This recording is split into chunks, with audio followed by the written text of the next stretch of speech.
Yung pangalan po ni Speaker Martin Romualdez, kasi hindi rin natin mapagkakaila yung relationship niya sa presidente, first cousin at malapit na malapit.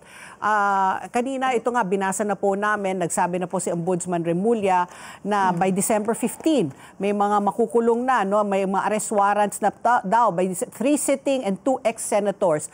Pero the name of former Speaker Martin Romualdez seems to be missing, na marami po talagang hinahanap yung kanyang pangalan. Ano po ang inyong sa palagay mangyayari po dito? Well, una sa lahat, obvious naman yan. Syempre, iba yung tinitignan sa tinititigan.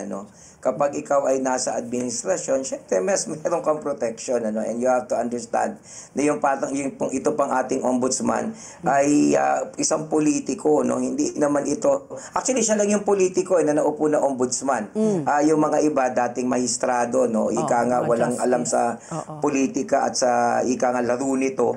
So, syempre, marunong din lumaro itong ating bagong ombudsman. And definitely, those who are still considered na ika nga ay kaalyado ng administrasyon, may protection sila. So understandably, hindi niya masyadong iipitin syempre itong si Speaker Romualdez. Pangalawa, and this is something naman na nakakatulong din sa kanya, wala pa rin talagang diretsang ebidensya kasi na magdi-link doon sa speaker. Meron sana kay Gutesa, but we have yet to see him. Kailangan ika nga di-surface siya. Kailangan magbigay siya ng testimonya uli. Kailangan magpa-interview siya.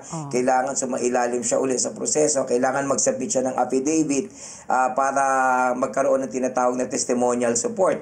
Other than that, yung sinabi niya sa Senado ay hindi pa ika nga ganap.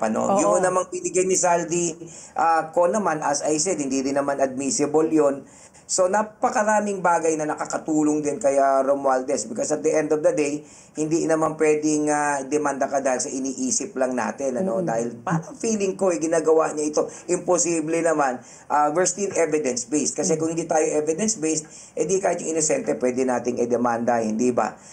So siguro, yung unang nakikita ko talaga dito, depende na lamang yan kung magbabago ihip ng hangin. Alam mo naman, merong mga puwersang hindi nakikita sa ganitong klase ng mga usapin.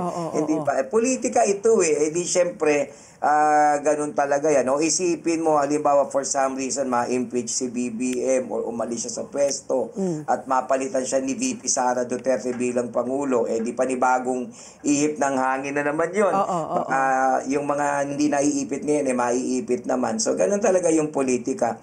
So, it's good for him na kaalyado siya ng administrasyon. Otherwise, di isa na siya sa malamang ay naiipit ngayon. Siyempre, kinokontrol nila ang lahat ng bagay na yaan.